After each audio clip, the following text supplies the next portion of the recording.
జై శ్రీమన్నారాయణ. అందరికీ గోదా రంగనాయకుల కళ్యాణ మహోత్సవ శుభాకాంక్షలండి.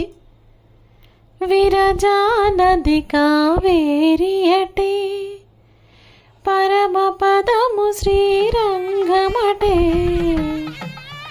ఈ పాట అక్కడ మేము చేస్తున్న తంతు చూస్తుంటే మీకు అర్థమవుతుంది కదండి. మన గోదా రంగనాయకులకు మంగళ స్నానం ఆచరించడం కోసం మా ఊరి చివరన ఉన్న చెరువులోంచి మంచినీళ్ళని తీసుకుని వెళ్తున్నాం. ఈ పాట ఎందుకు పాడాను అంటే, విరజా నది కావేరి అటే, సాక్షాత్తు వైకుంఠంలో ఉన్న విరజా నది మన శ్రీరంగంలో ఉన్న కావేరి నదిగా మనం చెప్పుకుంటూ ఉంటాం. చెప్పుకోవడం కాదండి, మన పురాణాలు చూస్తే అక్కడ ఆచార్యులు ఆళ్వారులు అందరూ చెప్తున్నది ఇది. సాక్షాత్తు వైకుంఠంలో ఉన్న విరజా నదియే ఈ శ్రీరంగంలో ఉన్న కావేరీ నది అని. ప్రతి నిత్యం అక్కడ పెరుమాళ్లకు నిత్య అభిషేకం కైంకర్యాళ్లకు కావేరీ నదిలోంచి ప్రతినిత్యం మంచినీళ్ళని తీసుకుని వెళ్ళి అక్కడ కైంకర్యాలు చేస్తూ వస్తున్నారు. ఇది ఒక ఆచారం, సంప్రదాయంగా నడుస్తూనే ఉంది శ్రీరంగంలో పెరుమాళ్లకు. అదే రీతిలో అదే విధంగా ఈ ఒక్క రోజైనా సరే మన ఊరి చివరన ఉన్న చెరువుని కావేరీ నదిగా ఊహించుకుంటూ లేదా విరజా నదిగా భావించుకుంటూ అందులో ఉన్న మంచినీళ్ళని తీసుకెళ్ళి మన గోదా రంగనాయకులకి మంగళ స్నానం ఆచరిద్దామని వచ్చి ఇలా మంచినీళ్ళని తీసుకుని వచ్చామండి. ఏ విధంగా అయితే ఈ నెల రోజులు మనల్ని మనం గోదాదేవి గోపికలుగా ఊహించుకొని శ్రీకృష్ణుని నిత్య కైంకర్యాలు చేశామో, ఏ విధంగా అయితే మన ఊరిని వ్రేపల్లెగా భావించి మన ఊరిలో ఉన్న గుడినే శ్రీకృష్ణుని ఇల్లుగా భావించి మనల్ని మనం గోపికలుగా ఊహించుకొని ఈ వ్రతాన్ని కంప్లీట్ చేశాము. ఈ నెల రోజులు రోజుకొక పాసురం చొప్పున కదా. సో అదే విధంగా మన ఊరిలో ఉన్న ఈ చెరువునే ఆ కావేరీ నదిగా ఊహించుకుంటూ అందులో ఉన్న మంచినీళ్ళని తీసుకొచ్చి మన కళ్యాణ మహోత్సవం కోసం గోదా రంగనాయకులకు మంగళ స్నానం ఆచరింపడం కోసం ఈ మంచినీళ్ళని తీసుకొచ్చి మంగళ స్నానం ఆచరింపచేస్తున్నాం.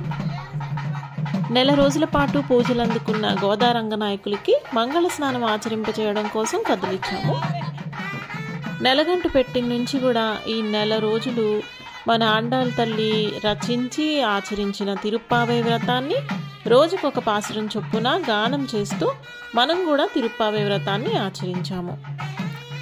మన గోదమ్మ తల్లి గొప్పతనం ఏమిటంటేనండి, తను ఆ కృష్ణ భగవానుని పొందడం కోసం వ్రతం ఆచరించడం, వ్రత ఫలితాన్ని పొందడమే కాకుండా మనందరికీ కూడా ఆ వ్రతాన్ని చేసుకునే అవకాశాన్ని మన తల్లి మనకి ప్రసాదించింది తిరుప్పావై ప్రబంధాన్ని రచించడం ద్వారా.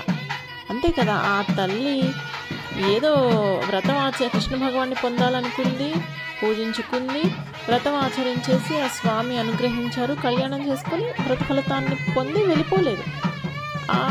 అంతటి ఫలితాన్ని మనం కూడా పొందాలని ఆ తల్లి కోరుకుంటోంది. అందుకని ఆ వ్రతాన్ని ఎలా చేసుకోవాలి అని తిరుప్పావైని రచించి మనకి విడిచిపెట్టి తను వెళ్ళిపోయింది. మనం ధనుర్మాస వ్రత కథ వీడియోలో చెప్పుకున్నట్టుగా తిరుప్పావై అనేది ఒక దివ్య ప్రబంధం అండి. నార్మల్ ప్రబంధం కాదు, దివ్య ప్రబంధం. వేదాలు ఉపనిషత్తుల్లో ఉన్న సారమంతా కూడా ఇందులో మనకి కనిపించేలా మన గోదమ్మ రచించి మనకి అందించింది. మనం కూడా ఆ స్వామి సేవ చేసుకుంటూ మోక్షాన్ని పొందే అవకాశం తల్లి మనకి ప్రసాదించింది. అంతటి దివ్య ప్రబంధాన్ని మనం రోజుకొక షార్ట్ వీడియో ద్వారా రోజు పారాయణం చేసుకున్నాము ఈ నెల రోజులు కూడా. అన్నీ చేశాక ఆఖరణ అమ్మని తనలో ఐక్యం చేసుకోవడానికి సాక్షాత్తు ఆ విష్ణుమూర్తి రంగనాథస్వామి రూపంలో దిగివచ్చి అమ్మని కళ్యాణం చేసుకుని తనలో ఐక్యం చేసుకున్నారు. ఇంత గొప్ప రోజున ప్రతి వైష్ణవాలయాల్లో కూడా గోదా రంగనాయకుల కళ్యాణం జరిపించి భక్తులందరూ చూస్తూ సంతోషాన్ని పొందుతారు. మనం కూడా మా ఊరిలో రామాలయంలో పెట్టుకున్న గోదా రంగనాయకుల కళ్యాణం చేసుకుంటున్నాం. మంగళ స్నానం ఆచరింపచేసిన తర్వాత గోదా రంగనాయకులు ఇద్దరిని పెళ్లి కూతురు పెళ్లి కొడుకుగా చక్కగా అలంకరించారు. అలాగే ప్రతి సంవత్సరం మేము కళ్యాణం రోజున ఇద్దరు చిన్నపిల్లల్ని కృష్ణుడు గోదాగా అలంకరించుకొని కళ్యాణ మండపం పైన కూర్చోబెడతామండి. అలాగే ఇక్కడ పిల్లల్ని అలంకరించుకున్నాము. ఈ నెల రోజుల పూజలు, ఈ కళ్యాణం కూడా రామాలయంలో చేస్తున్నాం కాబట్టి ఆ గోదా రంగనాయకుల కళ్యాణం సాక్షాత్తు ఆ రామచంద్రుల వారి చేతుల మీదుగా జరుగుతున్నట్టుగా భావించి ఆ సీతారాముల్ని కూడా చక్కగా అలంకరించుకొని మండపానికి వేయించేపిస్తాము. ముందుగా స్వామివార్లని తూర్పుగా తీసుకుని వెళ్తామండి. తూర్పు దిక్కుకి కొంచెం తీసుకుని వెళ్ళి తర్వాత స్వామివారు అమ్మవారితో పాటు అమ్మవారికి అందరూ సమర్పించుకునే సారే, అంటే ధనుర్మాసం చేసే భక్తులే కాదండి, ఈ కళ్యాణం రోజున ప్రతి ఇంట్లో వాళ్ళు కూడా అమ్మవారికి సారె కింద వాళ్ళు చేసుకున్న పిండి వంటలు ఇంకా చాలా ఉంటాయి కదా, అన్నీ సారి తీసుకుని వస్తూ ఉంటారు. ప్రతి ఇంటి నుంచి సారి తీసుకుని వస్తూ ఉంటారు. ఎవరెవరైతే సారి తీసుకుని వస్తారో వాళ్ళందరూ కూడా వచ్చాక మేళ తాళాలతో స్వామివారిని అమ్మవారికి సమర్పించుకునే సారిని, కళ్యాణం సామాన్లు ఉంటాయి కదా, కళ్యాణం సామాన్లు అండ్ కళ్యాణంలో లడ్డు పెడతామండి. ఇక్కడ మేము ఒక ఆచారంగా పెట్టుకున్నాము. కళ్యాణం లడ్డు, తర్వాత కళ్యాణం చీర, కళ్యాణం పట్టు పంచె, ఇవన్నీ స్వామివారి బట్టలు, అమ్మవారి బట్టలు, వీటన్నిటినీ కూడా ఊరేగింపుగా మండపానికి తీసుకువస్తాము. అందుకే కొంచెం తూర్పు దిక్కుగా వెళ్ళి అప్పుడు ఊరేగింపుగా మండపానికి తీసుకుని వస్తున్నాము. అండ్ ప్రతి రోజు ఈ నెల రోజులు ఇంట్లో కూడా పూజ చేసుకుంటాం కదండి. ఇంట్లో చిన్న విగ్రహాలు ఉంటాయి, వాటిని కూడా ఇదే కళ్యాణ మండపానికి తీసుకొచ్చి ఇక్కడే పెట్టేస్తాము. వాటికి కూడా కళ్యాణం జరిపించేస్తాము. సో ముత్యాల పందిరిలోకి వేద మంత్రాలు, మేళతాళాల మధ్య సీతారాముల చేతుల మీదుగా స్వామివారిని, అమ్మవారిని, మిగతా పరివారం అంతా కూడా కళ్యాణ మండపంలోకి తీసుకుని వెళ్తున్నాం. కళ్యాణ మహోత్సవం మొదలైందండి. గోదా కృష్ణులుగా అలంకరించుకున్న పిల్లలు కూడా మండపంపై కూర్చున్నారు. కన్యాదానం జరిపిస్తున్నాము. తర్వాత సుముహూర్తం.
నెక్స్ట్ ఇక్కడ మాల పాటకి పర్ఫామ్ చేస్తున్నారండి మన బుజ్జి గోదా కృష్ణులు.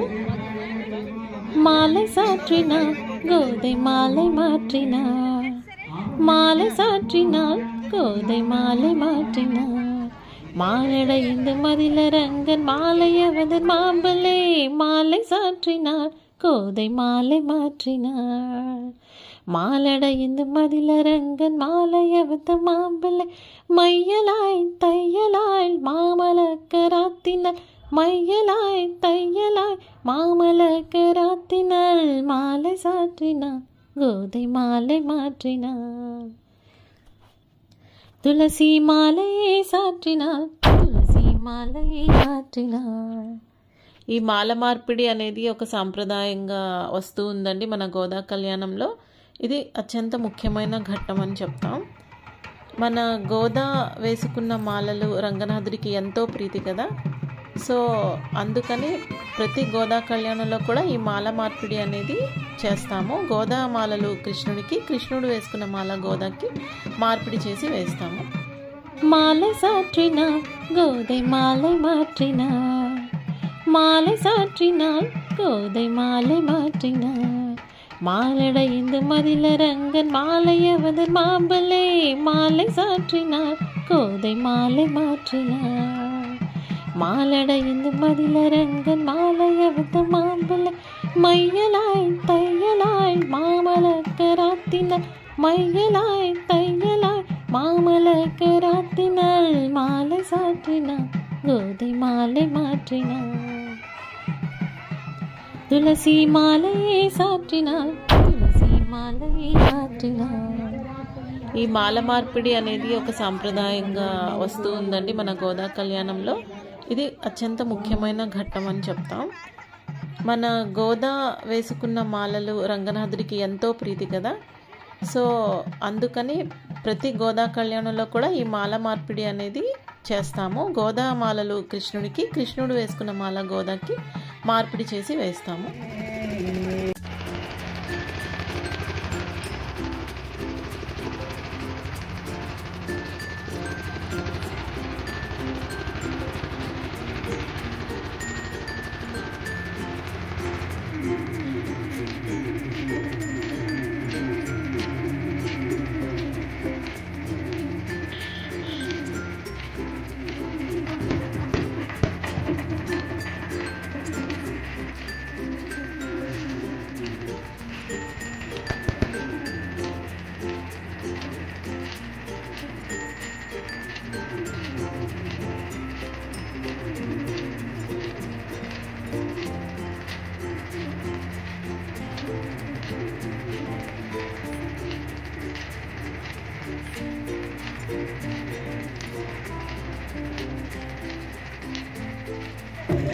నెక్స్ట్ ఇది సాయంత్రం అండి.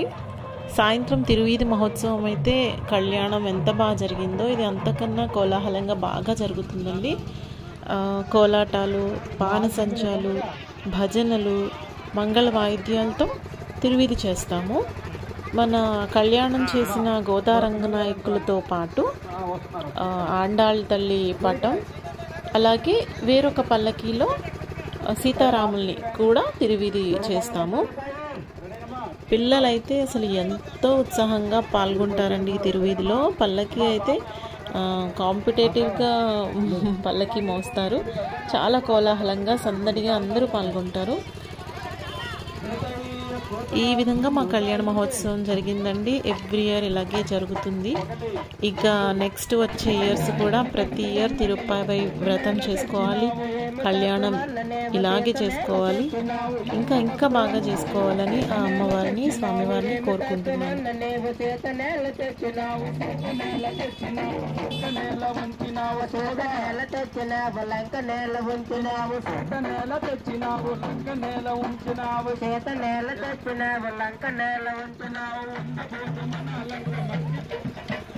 జయ